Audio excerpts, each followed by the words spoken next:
Très bien, bonjour à tous et à toutes et bienvenue à ce webinaire sur le développement du personnel de santé en Éthiopie. Alors, avant qu'on commence, je voudrais vous inviter à rejoindre votre bout d'interprétation. Je crois que la plupart d'entre vous sont déjà familiers avec ça. Mais si ce n'est pas le cas, voilà, il y a un petit bouton juste à votre gauche, à votre droite, pardon, où vous pouvez bien sûr joindre votre interprétation préférable. So before we start, I would like to invite you to join the interpretation booth. I'm sure you're well aware of how this works, but should this not be the case, you can join it by clicking on the little button where it's written talk, interpretation, excuse me, that was my language in Dutch. So you can just join interpretation and go to the booth of your preferable language. I am very happy. Je suis très heureuse de vous accueillir ici tous. Je tiens à vous demander de changer votre nom. Si vous avez des questions pendant ce webinaire, n'hésitez pas à les mettre dans le chat. Et comme je l'ai dit, dites-nous où vous êtes. Je vois que certaines personnes déjà ont mentionné des choses dans le chat. Et avant de commencer, je vais vous poser une question rapidement sur vos attentes pour ce webinaire. Donc, en un mot, une phrase, je vais compter jusqu'à 3 et mettez ce mot ou cette phrase dans le chat. 1, 2, 3. Allez-y. Quelles sont vos attentes pour ce webinaire, en ce qui concerne ce webinaire? Vous pouvez le mettre en un seul mot. Dr. Kovina, bonjour à tous. Apprendre des autres, to learn from others and from each other. Yes. What else? Quoi d'autre?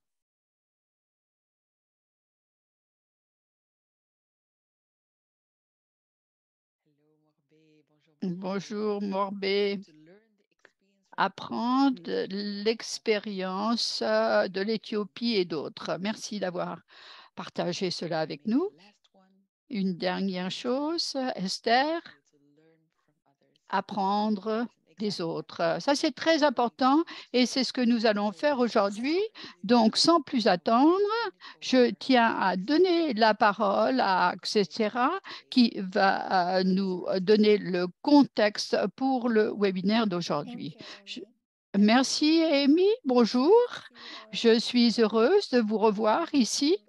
Et je pense que c'est notre première réunion après la retraite. Et je suis très heureuse que nous puissions commencer avec cette réunion. Donc, avant de passer à la présentation, je tiens à dire quelques mots, expliquer pourquoi nous avons choisi ce sujet pour notre webinaire aujourd'hui. Je dois dire que la santé porte sur les gens et donc il est très important de travailler sur la santé de la population, notamment en matière de SRMCA. Et donc, sans personnel de santé, on ne peut pas avoir de soins de santé. Cela est reconnu par divers documents de l'ONU et autres. Et donc, il y a divers engagements qui ont été réalisés pour essayer d'avoir une couverture maladie universelle. Et l'Éthiopie est un pays qui s'est engagé dans ce sens et qui a mis en œuvre une expansion de la formation du personnel de santé et afin de renforcer le système médical. Et l'Éthiopie l'a fait avec le ministère de la Santé, de l'éducation supérieure. Et donc, le plan a été mis en œuvre et notre pays a donc pu faire des progrès, faire face aux questions les plus urgentes. Néanmoins, la croissance économique et l'augmentation de l'urbanisation et les changements de mode de vie, ce qu'on appelle le triple fardeau. Il y a des maladies, par exemple, les maladies non infectieuses et d'autres maladies font que le pays a du mal à former et maintenir suffisamment de personnel de santé. Voilà pourquoi il faut un plan HR, ressources humaines très fort, très rigoureux pour que nous puissions faire face à ce problème émergent. Et malgré les améliorations à la suite de la mise en œuvre de cette stratégie, nous avons quand même un défi parce que cette question des ressources humaines pour la santé, c'est une question complexe. Il y a toutes sortes d'acteurs. Donc, il est nécessaire de partager des expériences et suivre quels sont les moteurs de tout cela pour essayer de mieux gérer et réglementer des stratégies de ressources humaines et pour essayer d'identifier les questions transversales et établir des recommandations de politique générale à l'avenir. Et en dernier lieu, je tiens à mentionner le plan opérationnel GFF qui a été préparé pour les réunions après que le ministère de la Santé ait mis l'accent sur les défis et les contraintes lorsqu'il s'agit de financer le personnel de santé existant. Et ce document fait l'analyse de la situation et donne de bonnes recommandations stratégiques et nous allons partager ce document avec vous si vous le souhaitez. Ceci étant dit, je vais donner la parole à Ségué. Son titre a changé rapidement. Il est le responsable pour les ressources humaines au ministère de la Santé et il va nous faire une présentation en ce qui concerne l'introduction et la mise en œuvre de la stratégie sur les ressources humaines pour la santé. Assegui, vous avez la parole. Merci. Bonjour, bon après-midi à tous et à toutes. Assegui, avant de vous donner la parole, pour tous ceux qui ont besoin de l'interprétation, vous pouvez voir la version française dans la petite cabine d'interprétation. Donc, vous pouvez suivre, si vous le souhaitez, cette présentation en français. Merci à Ségué, merci à nouveau, merci de m'avoir présenté. Donc, je travaille dans le bureau exécutif pour le développement et la mise en œuvre de la stratégie sur les ressources humaines pour la santé. Donc, je tiens à vous expliquer comment nous avons établi cette stratégie et que nous l'avons mise en œuvre au cours des 5-6 dernières années. Donc, voici les grandes lignes de ma présentation. Je vais expliquer le contexte, pourquoi nous avons conçu cette stratégie, quels sont les principaux éléments de la stratégie, à quoi ressemble la mise en œuvre et puis les opportunités. Donc, je commencerai par dire que les pays appliquent diverses initiatives pour faire face aux besoins du secteur de la santé et aux besoins des personnes, notamment en ce qui concerne les services de santé. Donc, en considérant tout cela, il faut tenir compte du personnel de santé parce que sans personnel de santé, il serait très difficile d'avoir un système de santé robuste parce que le personnel personnel de santé est essentiel pour avoir un système robuste. Même si nous avons diverses stratégies, diverses initiatives, à moins d'avoir un personnel de santé robuste, il sera difficile de réaliser la mission des institutions. Et puis, non seulement en Éthiopie, mais dans d'autres pays, les pays veulent réaliser divers engagements, notamment les ODD et la couverture universelle de santé. Donc, afin de faire face à ces engagements, le personnel de santé est essentiel. Donc, il faut investir dans le personnel de santé pour avoir de bons résultats.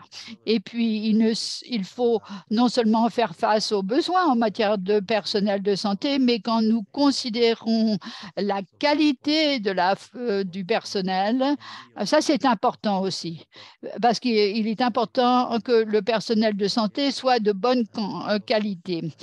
Voilà pourquoi en Éthiopie, nous avons voulu améliorer le personnel de santé. Et ici, je vous montre les données pour les 5 années passées. Vous pouvez le voir. Ici, il y a eu une augmentation du personnel de santé. Cela est le résultat d'investissements considérables dans le personnel de santé. Donc, vous pouvez voir la distribution géographique et la disponibilité du personnel de santé. Nous avons fait beaucoup de progrès au cours des 5 dernières années. Donc, voilà le contexte. Maintenant, pourquoi une stratégie RHS? Eh bien, notre plan stratégique a commencé en 2015-2016 et va jusqu'en 2025. Pourquoi avons-nous besoin d'une stratégie dans notre pays? Ça, c'est important. Et d'abord, il n'y avait pas de document stratégique qui pouvait nous aider à orienter la gestion du personnel de santé et son développement dans notre pays. Et ensuite, nous avions donc un engagement, mais nous n'avions pas de feuille de route, nous n'avions pas de façon de se réaliser les activités énoncées dans nos divers engagements. Et puis, il y avait divers types d'initiatives, divers types de réformes ici et là, mais il n'y avait pas d'orientation pour réaliser tout cela de façon coordonnée. Et puis, il y a un autre élément important, à savoir que le personnel de santé, ça, c'est une question transversale. Cela demande l'engagement de beaucoup de secteurs différents. Donc, pour bien identifier le rôle et les responsabilités des divers secteurs, il était nécessaire d'avoir un document. Donc, ce document nous aide à savoir ce que l'on peut attendre du secteur de l'éducation et d'autres secteurs pour réaliser les objectifs de notre plan stratégique. Donc, nous avons bien examiner le développement du personnel médical. Voilà donc pourquoi nous avions besoin d'une stratégie. Lorsque nous avons établi cette stratégie, il y a eu diverses parties prenantes d'impliquer. Le ministère de la Santé est la partie prenante principale parce que nous devons donner des soins de santé. Donc, le ministère de la Santé, ensuite, le ministère de l'Éducation, notamment pour la formation, l'éducation, parce que en principe, le personnel de santé est formé dans les universités. Donc, le ministère de l'Éducation a un rôle adjoint. Et puis, l'autorité de la qualité, est responsable de la qualité, parce qu'il s'agit non seulement d'avoir du personnel, mais du personnel de qualité.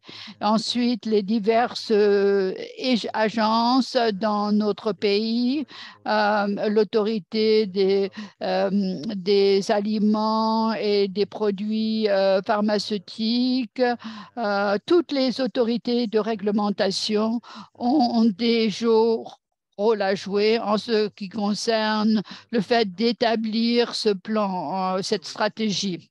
Dans notre pays, ceci étant dit,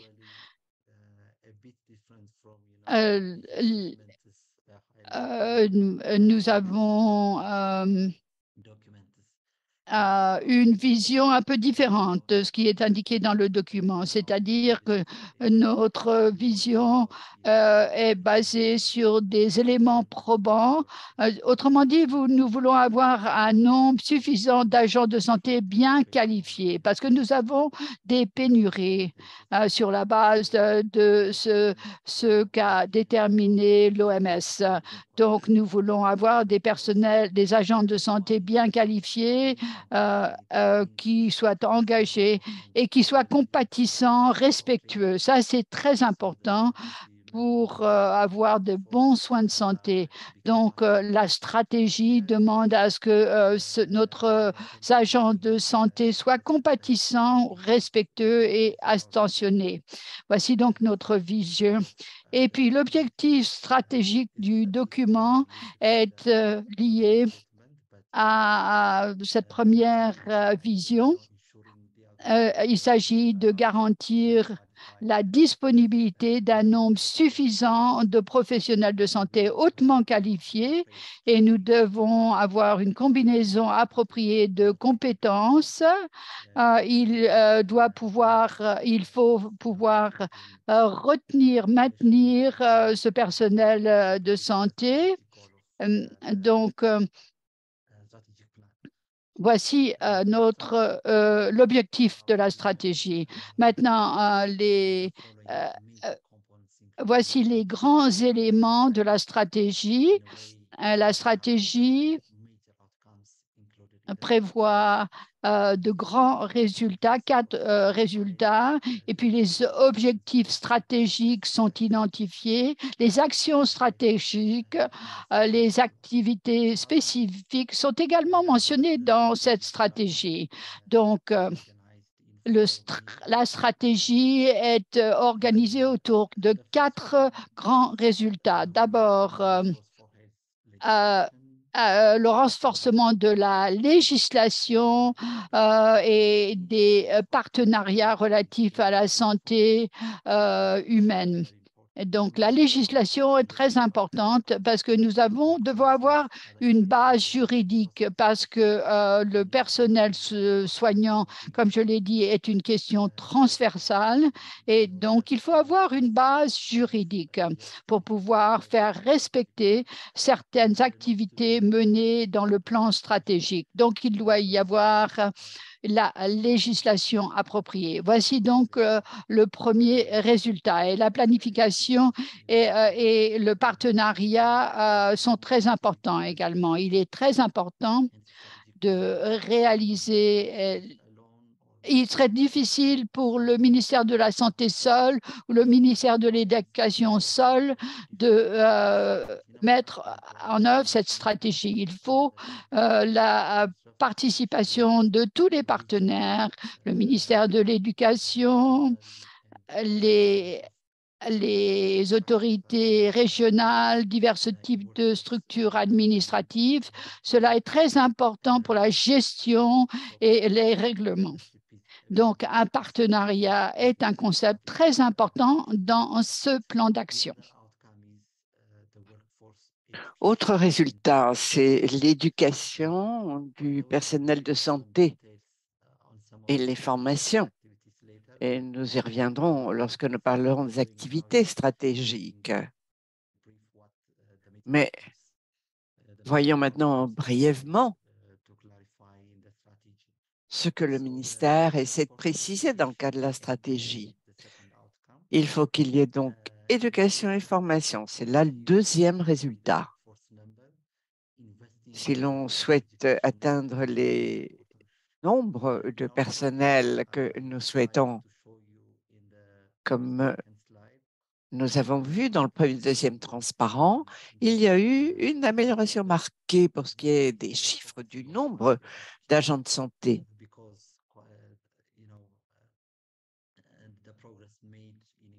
Il y a eu des progrès. On a augmenté le nombre d'agents de santé, ce qui est magnifique.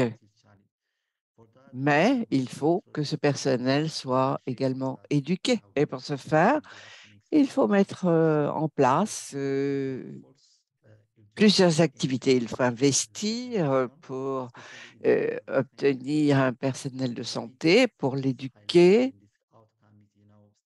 Et il faut qu'il y ait également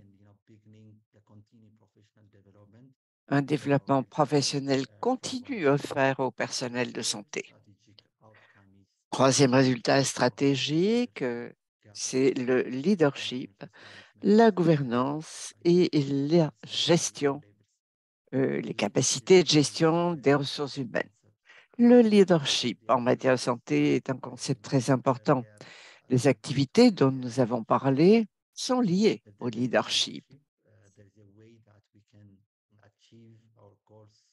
Il faut pouvoir atteindre les objectifs prévus dans les plans, mais en l'absence d'un leadership solide, il sera difficile d'exécuter et de réaliser les plans.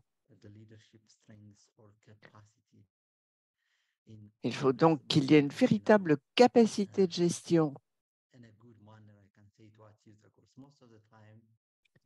La plupart du temps, dans nos pays, dans mon pays, dans d'autres, le leadership au niveau fédéral, dans notre cas, au niveau du ministère, est très bon, mais lorsqu'on descend dans la structure, il y a là pas mal de choses qui laissent à désirer, surtout au niveau de la fonction ressources humaines. Donc, il faut qu'il y ait d'abord avant tout un leadership solide, une direction solide qui veillera à une meilleure gestion des agents de santé, du développement des personnels. Donc, leadership, c'est le concept très important. Le quatrième résultat stratégique, eh bien, c'est l'utilisation, la rétention aussi du personnel.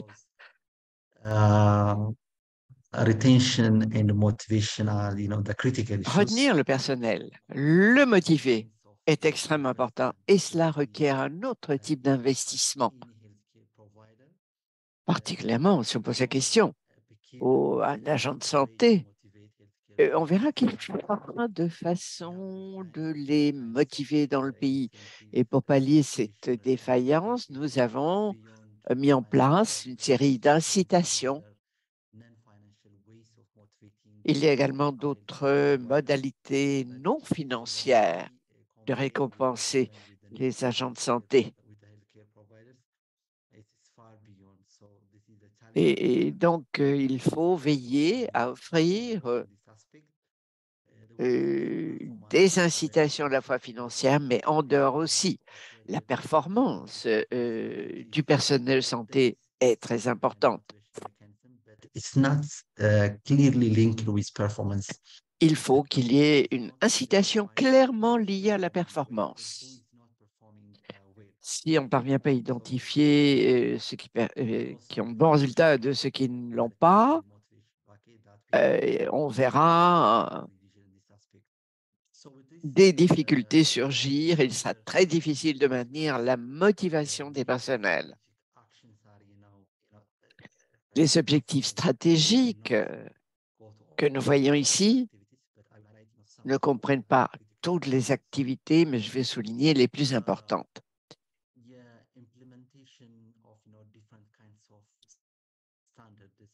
Il faut mettre en place divers types de normes. C'est un des aspects les plus importants du plan stratégique, car ce n'est que grâce à une bonne définition que l'on pourra collaborer avec les divers acteurs qui interviennent C'est donc un objectif extrêmement important. Les données sont très importantes également pour déterminer le nombre d'agents de santé nécessaires. Il faut bien entendu pouvoir compter sur des données. Et nous avons donc établi un système d'information des ressources humaines. Autre chose importante. Oh, excusez-moi. Voilà.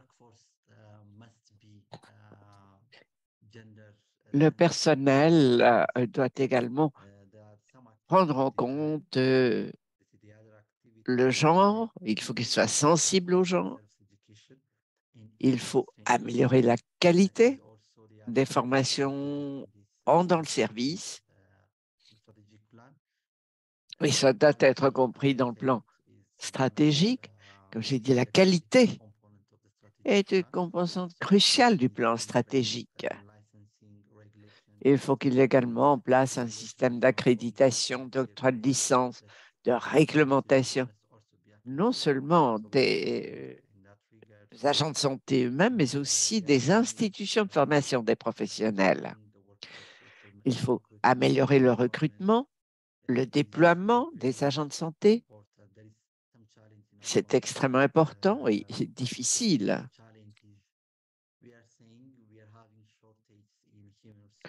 On voit parfois des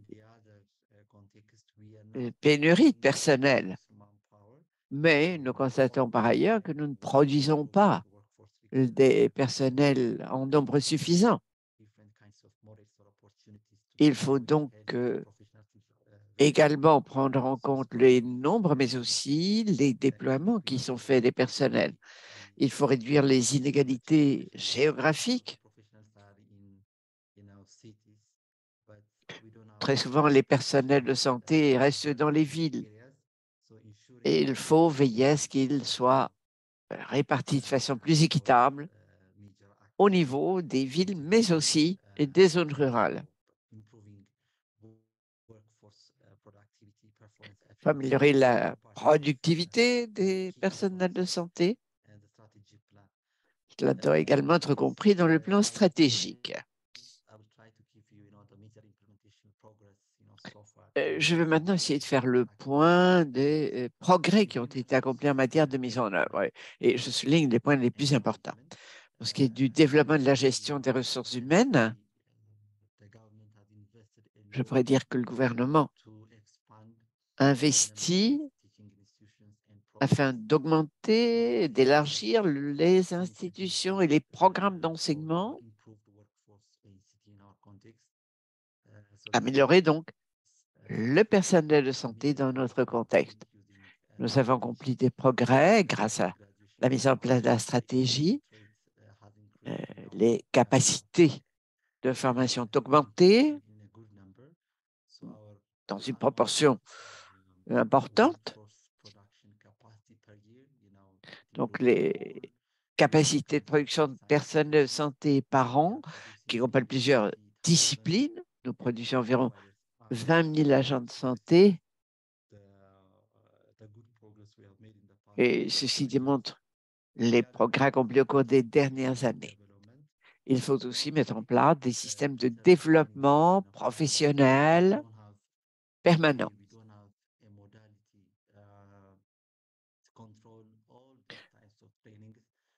Nous n'avons pas la capacité de vérifier et de superviser toutes les possibilités de formation professionnelle en service.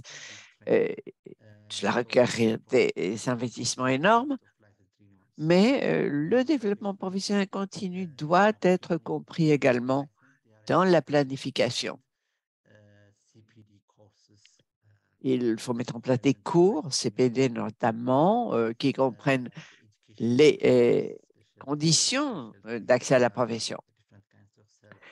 Développer également au niveau de l'éducation, les spécialisations, sous-spécialisations, forger un solide partenariat avec le secteur privé, les associations professionnelles, etc., essentiel pour le développement professionnel.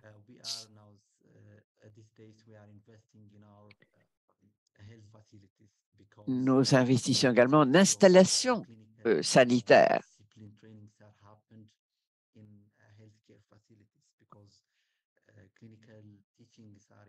Les enseignements cliniques sont basés sur la pratique et les professionnels sont supposés travailler de façon pratique dans un milieu et il faut donc créer un environnement propice à la pratique de la profession des étudiants. Il faut que ce soit adéquat par secteur et contribuer ainsi à la qualité des formations. Et nous le faisons à hauteur de 70% environ. Donc, tout l'aspect pratique de la profession doit être pris en compte au niveau du développement des ressources humaines. La réglementation, comme je vous l'ai déjà dit, l'aspect juridique est très important et plusieurs types de documents existent qui ont été avalisés. Nous avons renforcé nos capacités de réglementation et nous avons adopté une approche basée sur l'effet de probant pour ce qui est de l'octroi de licence. Il ne s'agit pas seulement de compter le nombre d'années de service, mais il faut aussi prendre en compte l'aspect qualitatif. Il y a des mécanismes aussi d'octroi de licence et donc lorsque l'étudiant termine sa formation en université, il doit passer les examens qui lui permettent d'obtenir la licence de pratique de soins de santé. Nous pensons également inclure des examens cliniques objectifs dans le cadre de l'octroi de licence. Pour ce qui est de la gestion des ressources humaines, nous avons essayé d'améliorer la gestion et la structure, les capacités de la gestion des ressources humaines à tous les niveaux de l'administration. Et ceci comprend le recrutement, le déploiement, la motivation, la mise en place de montage d'incitation. C'est un gros défi. Améliorer également un processus d'évaluation et de classification des postes. Donc, il y a une évaluation de postes. Il faut les évaluer afin d'offrir un appui aux activités. Il y a une commission de service qui a été mise en place. Il faut qu'il y ait également un système d'information qui existe. Et nous en sommes là encore à la phase pilote. Les questions transversales, il faut qu'il existe un engagement fort du côté politique.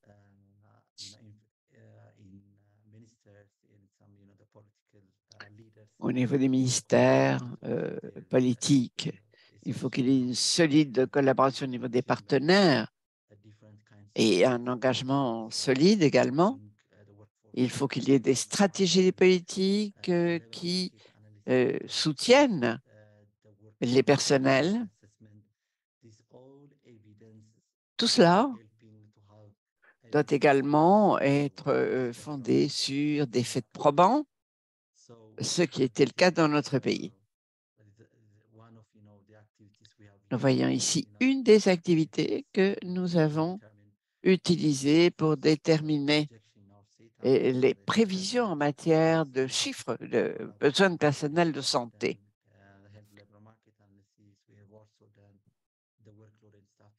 Nous voyons, bien sûr, tout cela dépend également de la charge de travail qui doit être évaluée afin de pouvoir déterminer les besoins de personnel de santé du pays. Et nous voyons ici nos besoins pour les prochaines années. Nous examinons plusieurs domaines pour les déterminer. Nous avons fait des progrès dans notre contexte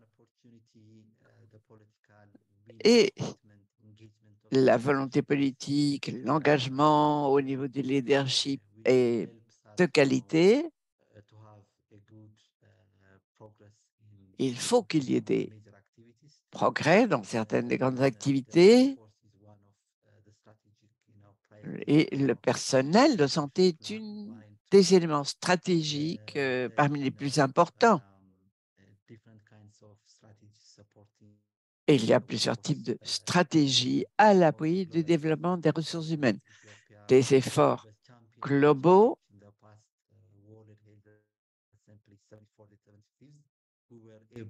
L'Éthiopie a eu de bonnes expériences. Nous avons avalisé un plan d'action et nous continuons de travailler afin d'améliorer nos efforts. Notre expérience a démarré sur la base d'une évaluation. Nous travaillons avec l'OMS également pour mettre au point la charte d'investissement des personnels afin de définir les bonnes pratiques. Et bien sûr, nous avons aussi des problèmes, comme dans tout pays, notamment pour ce qui est de l'élargissement du nombre d'agents de santé. La densité, la répartition continue d'être des problèmes. Comme je vous le disais, la motivation et les incitations sont importantes. Nous essayons de penser différemment à la façon de motiver le personnel. Mais cela, bien évidemment, dépend aussi des ressources. Et c'est là la difficulté. Et il y a des expériences qu'il faudrait pouvoir adapter à notre contexte. La plateforme d'apprentissage numérisé n'est pas très bien développée. C'est indispensable pour améliorer les formations. Il y a bien sûr des formations en personne, face à face, mais il faut également augmenter les modalités d'apprentissage par le biais électronique. Une plateforme d'apprentissage est devenue indispensable pour améliorer les compétences de nos personnels. Parfois, malheureusement, l'engagement, l'implication des parties prenantes est faible et laisse à désirer. La collaboration entre les secteurs continue de poser problème. L'intégration au service académique est difficile également, particulièrement au niveau universitaire. Il est difficile de parvenir à un bon alignement. Il est difficile qu'il y ait alignement entre les formations, l'éducation et les besoins pratiques. Les investissements en matière de personnel doivent être augmentés, bien évidemment. Voyons maintenant la marche à suivre pour ce qui est de l'avenir. Dans notre contexte, il faut penser à un développement général des ressources humaines. Il faut mettre au point une bonne stratégie de ressources humaines, réviser celle qui existe, l'améliorer, revoir les éléments principaux de notre plan stratégique. Il faut améliorer les investissements en éducation et au niveau de l'emploi. Il y a rareté des personnels de santé, mais il faut prendre en compte que les capacités financières dont nous disposons sont limitées. Donc, il faut chercher des opportunités de développement des ressources humaines qui aillent au-delà du financement des bailleurs, des contributeurs. Il faut trouver d'autres modalités, renforcer les capacités de développement des ressources humaines.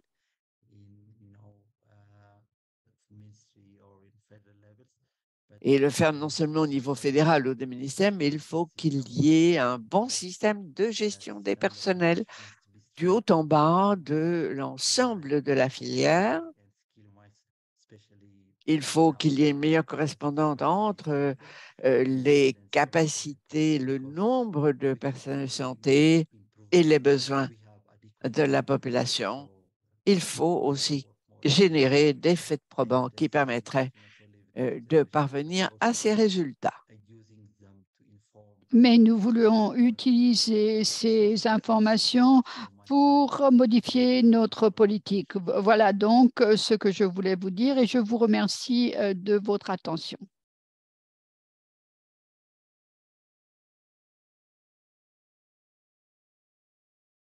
Il n'y a pas de son. Aimé, on ne vous entend pas. Ah, merci. Je voulais vous remercier à ces guides pour cette merveilleuse présentation. Je voyais que Patron était en train de vous applaudir, mais je vous remercie donc d'avoir partagé ces informations avec nous. Donc, ce que nous souhaitons faire maintenant dans cette partie du webinaire, c'est de vous poser des questions, de vous demander si vous avez besoin de poser des questions pour avoir des éclaircissements. Il y a déjà quelques questions dans le chat que j'ai traduites. Il y en a une première. Morbé du chat pose une question. Est-ce que tout le personnel formé dans les universités est recruté par le gouvernement pour des installations de santé ou également par le secteur privé? Et également, une question sur les zones périphériques également. Donc, peut-être que vous pourriez commencer par répondre à ces deux questions. Oui, je vous remercie. Merci de ces questions. À propos du recrutement, ce recrutement, les personnels sont recrutés pour les installations publiques. Donc, tous ceux qui sont formés dans les universités peuvent se faire recruter dans tous les secteurs. Mais par le passé, au cours des 4-5 dernières années, en raison de la pénurie que nous avons eue en ce qui concerne les agents de santé, le ministère de la Santé s'est chargé de déployer les agents de santé dans toutes les zones du pays. Mais maintenant, en raison de pénurie budgétaire et autres. Donc, les agents de santé doivent trouver leur propre emploi. Voilà pourquoi il y a des difficultés quant au déploiement de certains professionnels. Mais tous les professionnels formés dans les universités peuvent être déployés n'importe où dans le pays, dans des installations publiques. Deuxième question, les pénuries ont surtout lieu dans les zones périphériques, notamment dans les contrées éloignées, parce que les transports ne sont pas bien développés. La plupart des professionnels veulent travailler dans un endroit plus moderne. Et donc, il y a des défis. Un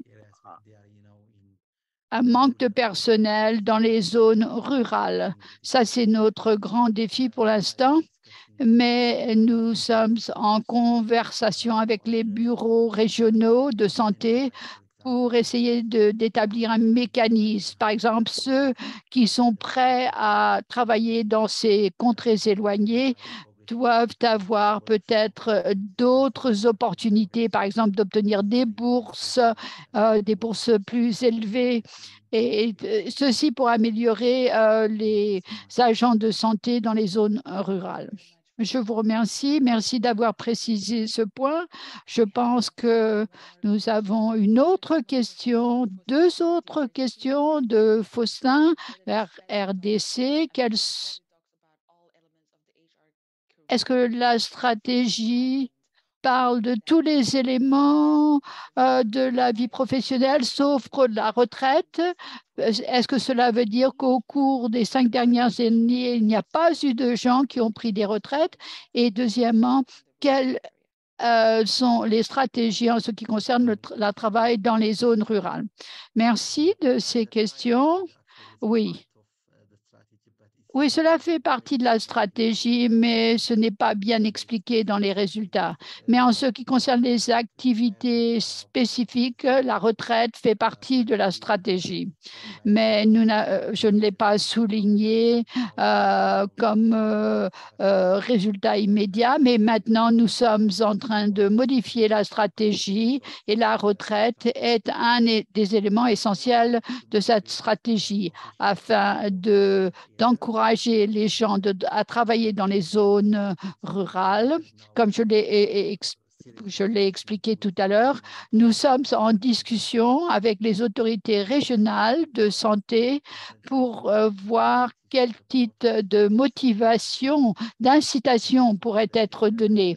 Comme je l'ai dit tout à l'heure, la première chose, c'est qu'un professionnel qui travaillent dans les villes doit, doit,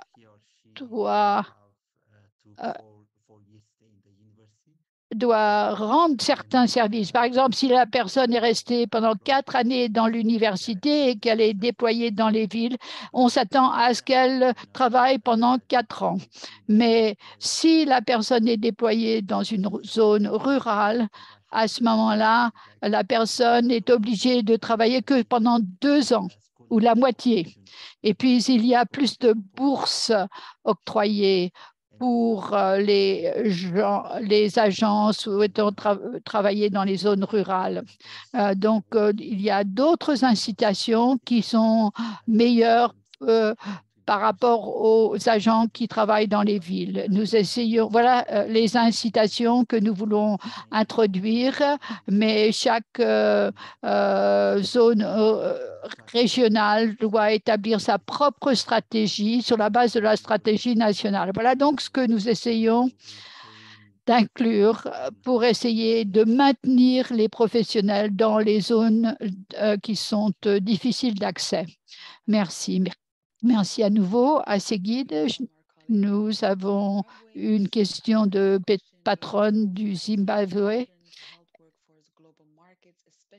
Le Covid-19 a ouvert le marché et les pays en développé attirent des agents médicaux.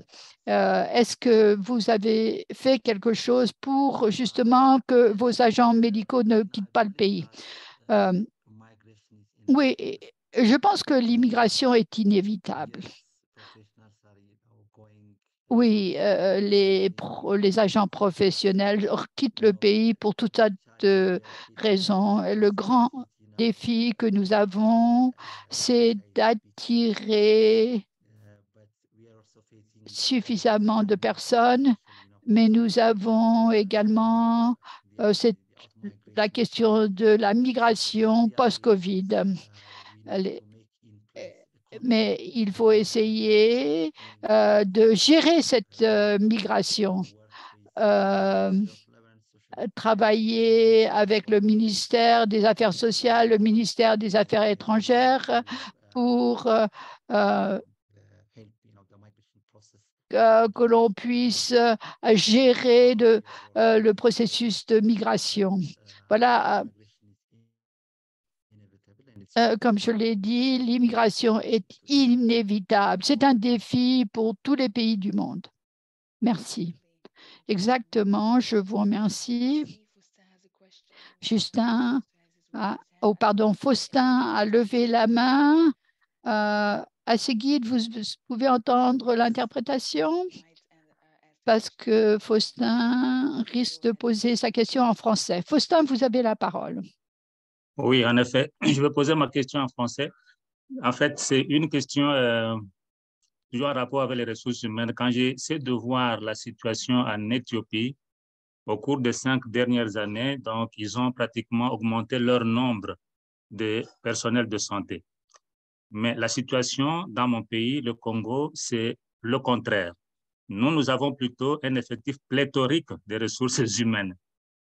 Alors, la question que l'on se pose, et là, on est en train vraiment d'y réfléchir, c'est de savoir qu'est-ce qu'il faut faire justement pour arriver à avoir le nombre requis de personnel humain, des ressources humaines dans le secteur de la santé.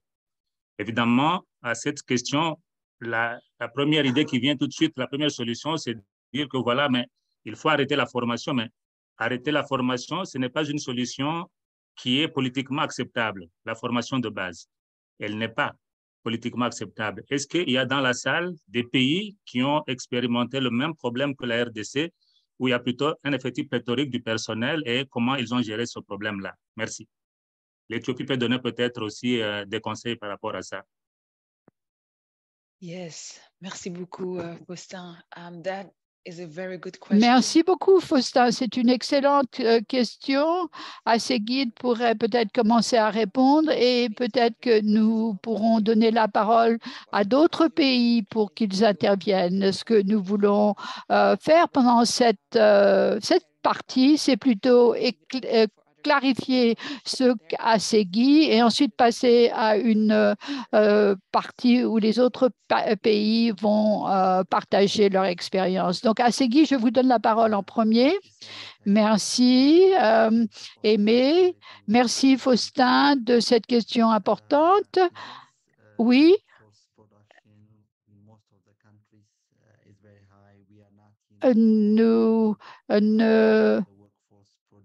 Nous ne pouvons pas contrôler combien d'agents de santé sont formés. Ce que je recommande, mais nous n'avons pas votre problème, ce que je recommande, c'est de bien gérer ces ressources. C'est important, oui, parce que nous avons besoin beaucoup d'agents de santé pour réaliser, parce que des recherches de l'OMS et d'autres ont montré qu'il y a un manque de ressources en Afrique. Il faut donc trouver plus d'emplois et créer plus de main-d'œuvre. Mais je tiens à dire, il faut lier la production d'agents médicaux avec les besoins qui existent. Il faut essayer d'aligner les deux parce que sinon, il est difficile d'avoir suffisamment d'emplois pour ces agents médicaux. Et puis, troisièmement, il faut investir dans les données sur sur le personnel médical. Nous n'avons pas de données qui nous disent combien de personnels médicaux nous aurons besoin dans 10 ans. Donc, il faut investir dans la recherche pour avoir des éléments probants. Sinon, il serait trop difficile, il va être difficile de contrôler la production de personnel médicaux.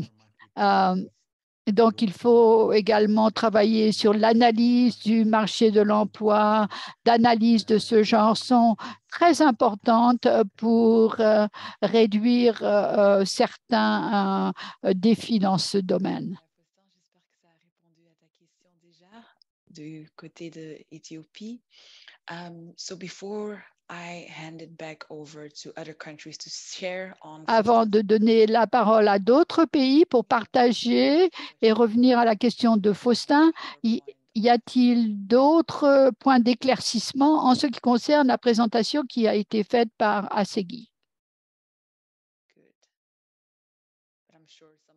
Très bien, je suis sûre que certaines remarques qui ont été faites vont revenir pour la discussion suivante. Donc, sans plus attendre, je donne la parole à Ding Sera pour cette partie de la discussion. Ce que je vais faire, c'est partager certains des défis possibles mentionnés par Assegui pendant sa présentation pour que cela puisse servir de base pour cette partie de la discussion. Je vous donne la parole, Ding Sera. Merci, Amy.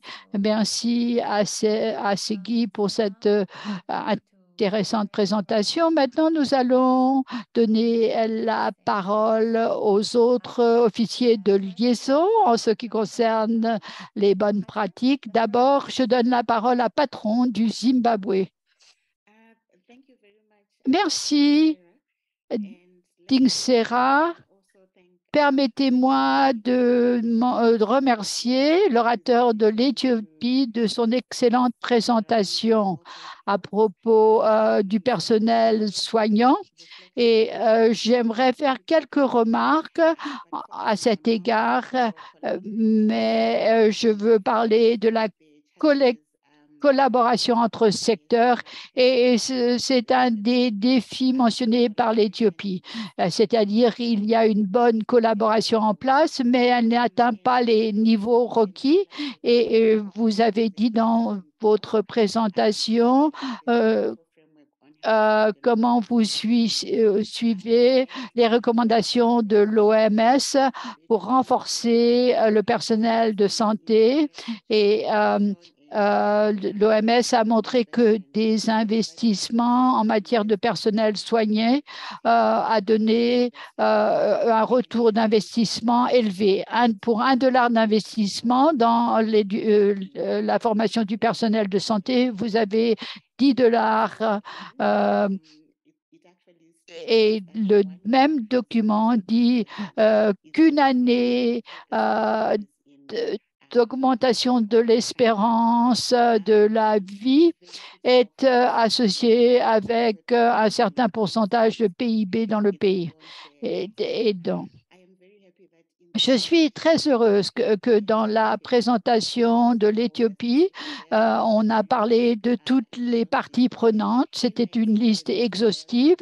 Et en tant qu'officier de liaison au Zimbabwe, j'ai vu comment la collaboration multisectorielle a fait des progrès. Le gouvernement de mon pays a lancé récemment un cadre de coordination pour le personnel de santé et il y a diverses agences qui ont été établies pour assurer une collaboration multisectorielle. Nous avons un groupe de travail qui représente la plateforme pays. Donc, nous n'avons pas une plateforme GFF, mais notre plateforme se trouve dans le cadre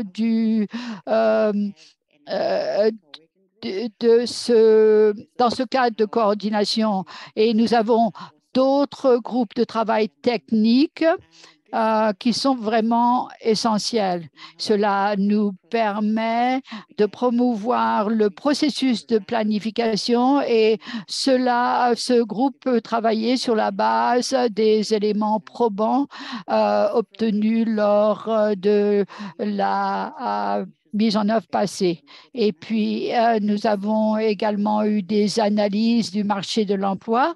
Le Zimbabwe a lancé une analyse récemment et nous avons noté que cela a permis de créer, à la suite du groupe technique,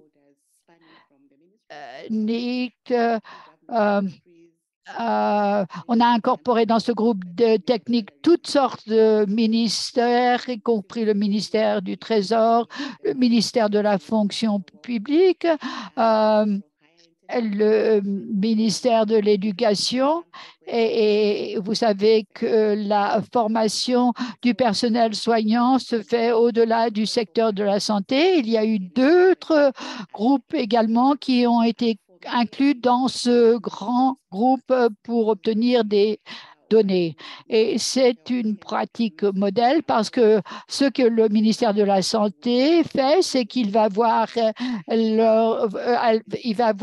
les autres parties prenantes lorsque la stratégie est développée, pour que les autres parties prenantes puissent comprendre les défis dans le secteur de la santé et également offrir des solutions et des stratégies qui peuvent être inclus dans le document des ressources humaines. Cela permet d'aider au niveau de l'appropriation et surtout au cours de la phase de mise en œuvre. Donc, disposer d'un document cadre aide à la solution, car on y stipule la façon dont la collaboration doit se présenter plutôt que de créer des structures parallèles et permet une véritable appropriation depuis le niveau de la génération d'informations jusqu'à la mise en œuvre. Cette collaboration, ainsi, se fait de façon officielle et non pas simplement par accord informel. Notre gouvernement, le point focal de notre gouvernement participe également et je crois qu'elle est en ligne et je vous remercie d'avoir participé. Voici le document dont je vous parlais. Vous le retrouvez sur le site Internet du ministère de la Santé. Il permet donc de formaliser la collaboration. Voilà mon expérience pour le Zimbabwe. Je vous redonne la parole, Dingsera. Merci, patronne, d'avoir partagé l'expérience de votre pays. J'espère que vous allez pouvoir finaliser votre stratégie et partager également avec tous la façon dont se déroule la mise en œuvre. Vous nous avez parlé de choses importantes.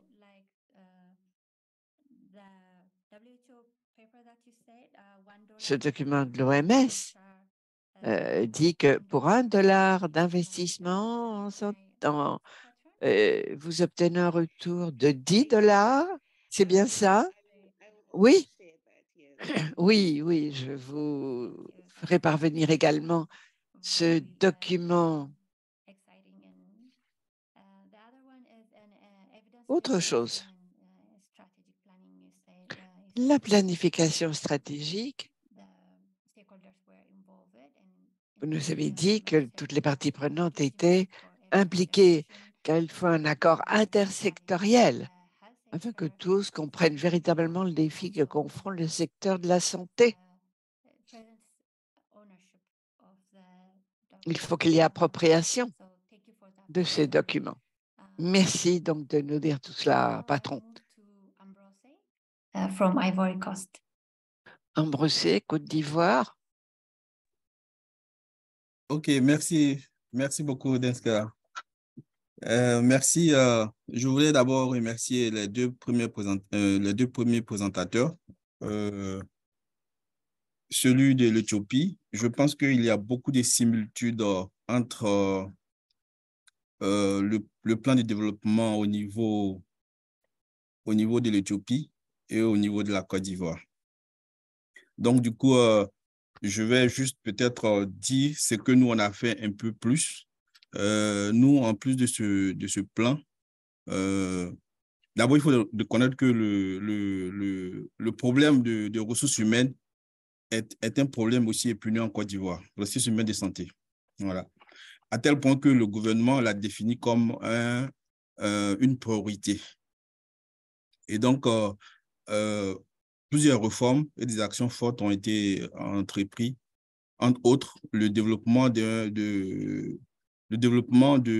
plan de ressources humaines en santé qui est piloté par la direction des ressources humaines du ministère de la Santé. Alors, l'objectif de ce plan-là, c'est d'améliorer durablement, quantitativement, qualitativement la disponibilité, l'utilisation efficiente et la répartition équitable des ressources humaines de santé. Et il faut dire que les ressources humaines de santé occupent une place importante au niveau de notre plan national de développement sanitaire et au niveau d'une des réformes qu'on appelle la réforme hospitalière qui est en cours en Côte d'Ivoire. Voilà. Et c'est tellement une priorité que même au niveau du dossier d'investissement, la thématique des ressources humaines a été définie comme une des priorités, des 7 axes prioritaires du dossier d'investissement. Comme je le disais tout à l'heure, bon, je ne vais pas trop rentrer dans les détails parce que je constatais une grande similitude avec le plan de développement des ressources humaines de l'Éthiopie. Nous aussi, nous avons, pour résumer, en 5 grandes étapes, Nous avons un axe d'amélioration de la gouvernance et du financement des ressources humaines, un axe sur l'accroissement de la production des ressources humaines, un axe sur l'utilisation rationnelle de ces ressources humaines, comme il n'y en a pas assez, et puis toute une stratégie de fidélisation du personnel de santé dans les zones que nous appelle les zones de silence sanitaire.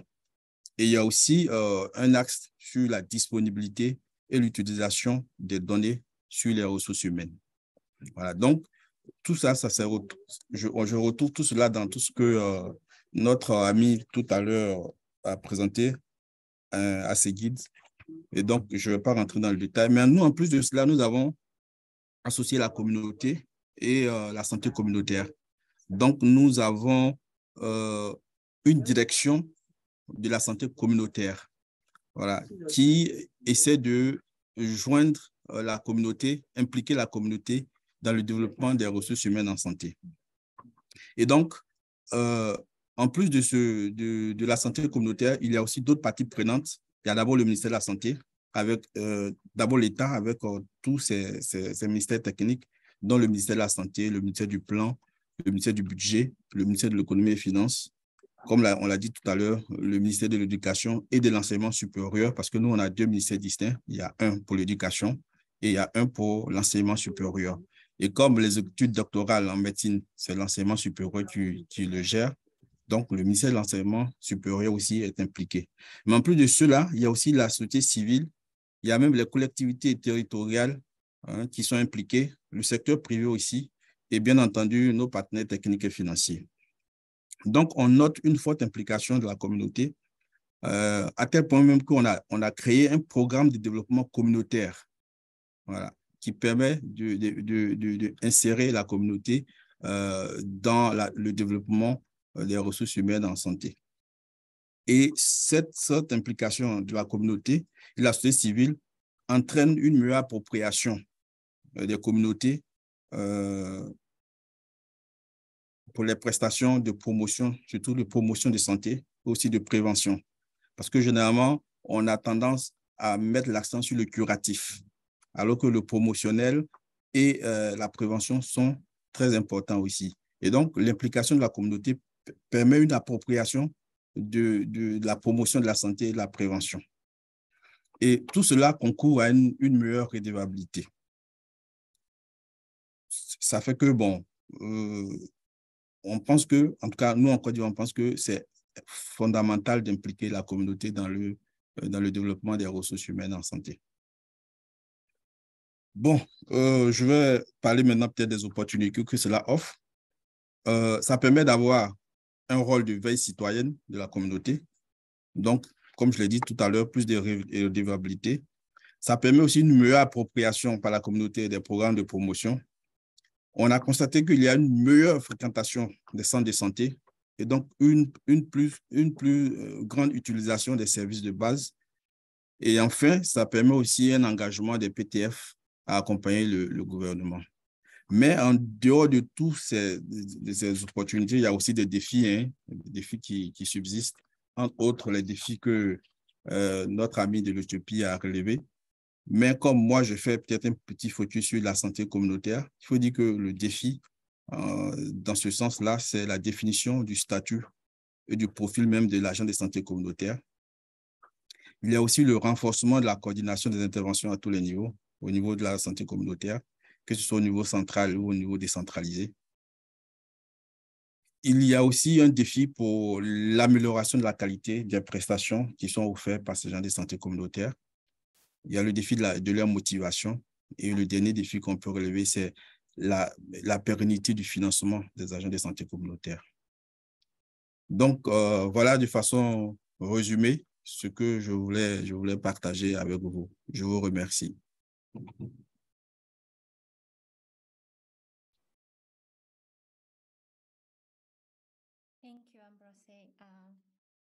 Merci. Merci beaucoup de votre explication d'une situation, d'un plan stratégique qui est en effet quelque peu similaire à ce qu'on a vu pour l'Éthiopie. Vous avez dit énormément de choses importantes. Une des choses qui m'a frappée, c'est l'implication de la communauté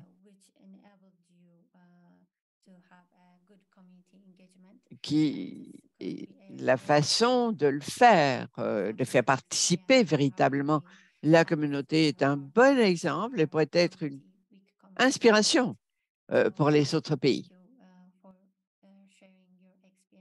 Merci d'avoir partagé votre expérience sur ce sujet. Je ne sais pas si quelqu'un d'autre souhaite partager son expérience ou parler des difficultés, des défis en matière de ressources humaines.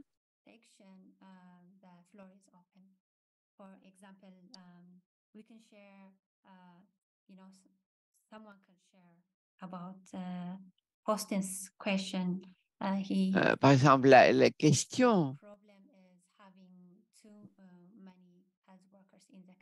à propos de la question de Faustin, trop de personnel formé. Comment résoudre ce problème et comment équilibrer mieux le nombre de diplômés formés dans le pays. Et puis, je vois aussi les questions dans la boîte de chat. Mais je ne sais pas pourquoi ma souris ne me permet pas de voir. Oui, mais là, pour les questions. Je vais vous la traduire au fur et à mesure. Je vois que Morbé a levé la main. Il a une question, me semble-t-il. Morbé, vous avez la parole.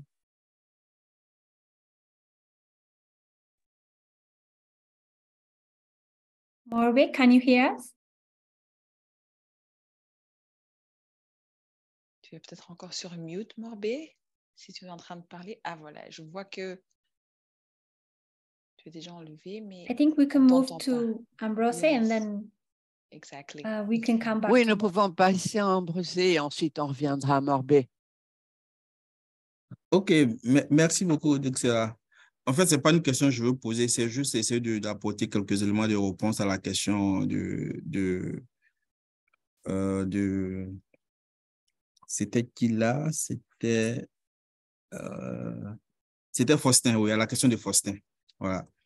Concernant le nombre pléthorique d'agents de santé, bon, eux, ils ont une chance, hein, c'est ce que je peux dire, hein, ils ont beaucoup de chance, parce que la plupart des pays, les ressources humaines en santé, c'est une denrée rare. Eux, ils en ont beaucoup. Comme il a dit, ce n'est pas acceptable politiquement d'arrêter de former des agents de santé.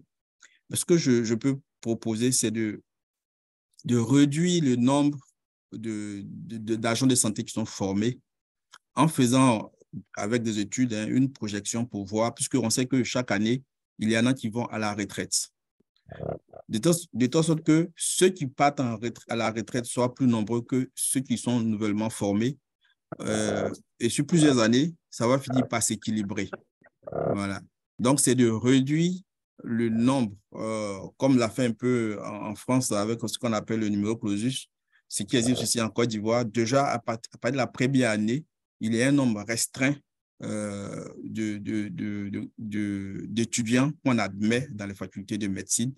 Et c'est la même chose aussi au niveau de la faculté de pharmacie et de d'odontostomatologie. Par contre, pour la formation des infirmiers, des infirmières et autres agents de santé, où le nombre est très peu, on est même en train d'ouvrir des écoles de formation de ces agents-là. Voilà, donc voilà un peu l'élément de réponse que je voudrais apporter à Faustin. Merci.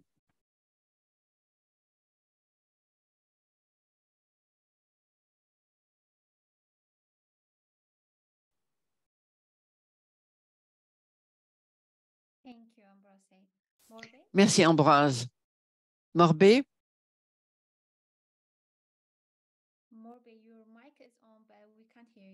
Nous ne vous entendons pas, bien que votre micro soit allumé. Vous pourriez peut-être poser votre question dans la boîte de chat, Morbé. parce que malheureusement, nous ne vous entendons pas. Donc, vous pouvez utiliser la boîte de chat et proposer votre question et nous y répondrons.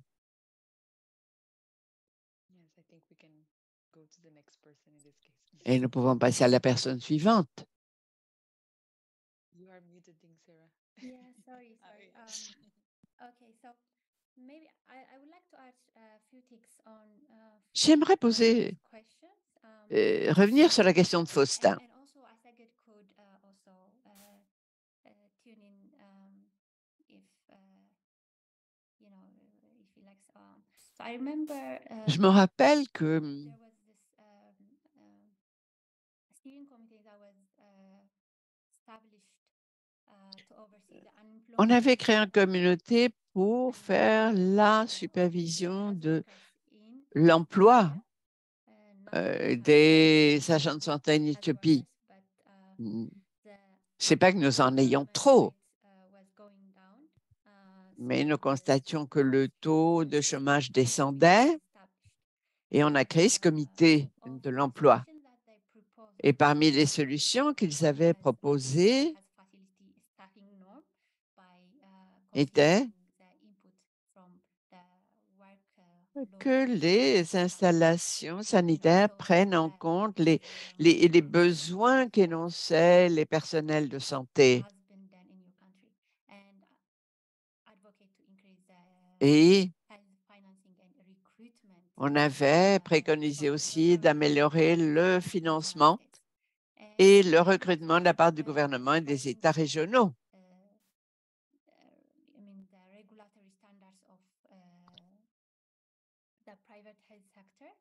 Les normes de réglementation du secteur de santé privé ont été également pris en compte afin d'attirer le secteur privé et de parvenir ainsi à créer des emplois. Ceci a pu se faire aussi grâce à des partenariats publics-privés.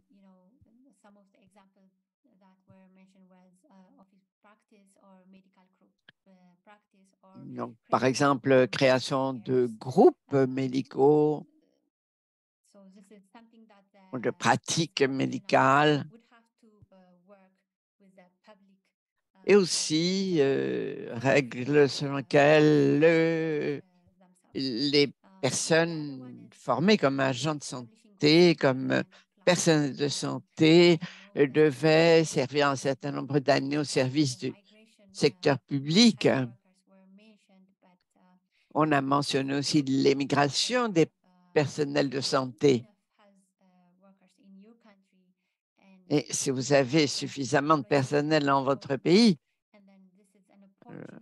ce serait une bonne opportunité pour créer une plateforme d'emploi à l'étranger. Voilà, je ne sais pas si vous souhaitez ajouter quelque chose. Autrement, patron, je souhaitais également revenir sur cette question. Vous avez dit que vous aviez pas mal de personnel sanitaire qui ne sont pas employés. Alors, il faut voir le ratio avec la population aussi. Il faut voir les recommandations, le ratio par rapport à la population. Autant de travailleurs par autant de nombre de population. Si le ratio est inférieur à la norme recommandée, ou bien y a-t-il un excédent sur le marché? Comment parvenir aux chiffres adéquats? Sur la base de ce ratio, vous pourrez peut-être arriver aux chiffres recommandés comme norme. Merci. Merci, patronne. Je vois qu'il y a beaucoup de remarques faites dans le chat. Je pense que Asseguide voulait rebondir sur ce qui vient d'être dit. Asseguide. Merci. J'aimerais répondre à certaines remarques qui ont été faites en ce qui concerne le comité directeur HRH. Ces défis RHS sont complexes et donc des partenariats collaboratifs sont très importants pour faire avancer le RHS. Et donc, nous avons établi un comité directeur RHS qui nous permet de nous orienter vers les objectifs généraux et ainsi ce groupe peut établir des recommandations de politique générale pour promouvoir le RHS dans notre pays. Donc, nous travaillons avec les divers acteurs, le ministère de la Santé, nos partenaires, les associations professionnelles, les investisseurs, tous font partie du comité directeur. Donc, tout le monde a un rôle à jouer en ce qui concerne les objectifs RHS. Voilà pour le comité directeur, le comité de pilotage. Et puis, deuxièmement, en ce qui concerne la façon de promouvoir les possibilités d'emploi dans notre pays. Oui, le chômage fait l'objet de beaucoup de priorités. Nous avons diverses activités avec diverses parties prenantes. Donc, sur la base des diverses contributions, nous avons appuyé diverses recommandations. D'abord, il s'agit de modifier les normes en matière d'installation, parce que ces normes d'installation sont très difficiles à respecter. Nous ne pouvons pas respecter toutes ces normes. Et donc, ce que nous avons fait, c'est que nous avons conçu un modèle que l'on appelle des cabinets médicaux solo ou en groupe. Et quand nous avons conçu ces cabinets médicaux, cela permet à un prestataire de services médicaux d'établir une installation avec des normes minimales. Mais nous voulons être sûrs également que l'on respecte les directives nationales et donc nous avons établi des critères en la matière. Donc, cela pousse les prestataires de santé à voir comment créer des emplois eux-mêmes sans avoir, pour que ces personnels médicaux qui ont été formés puissent se créer des emplois tout seuls sans avoir à être recrutés par les installations publiques. Merci. Je vois qu'il y a eu beaucoup de questions, de réponses dans le chat. Aimé a traduit les remarques qui ont été faites en français. Merci Aimé. Donc, y a-t-il d'autres défis qui ont été mentionnés par Assegui? Aimé a indiqué dans le chat que s'il y a quelqu'un parmi vous qui a des remarques à faire à propos de ces défis indiqués par Assegui, vous pouvez le faire.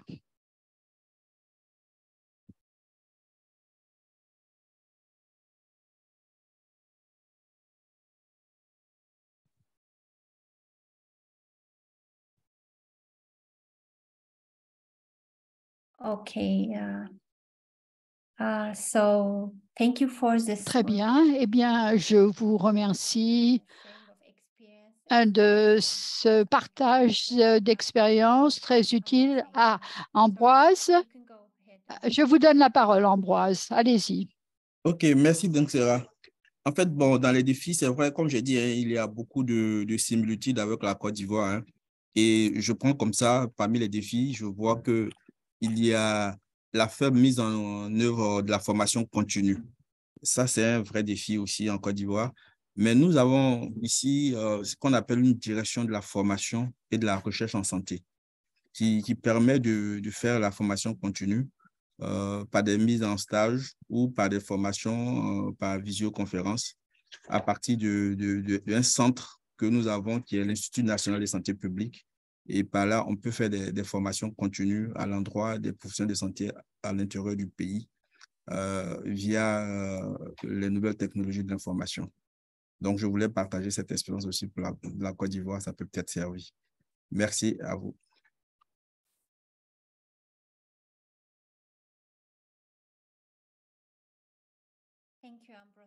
Merci, Ambroise.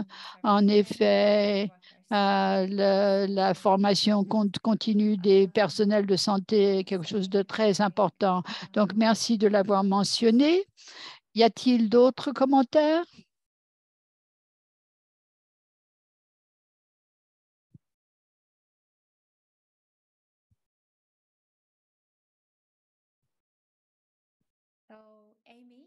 Aimé, je vous redonne la parole.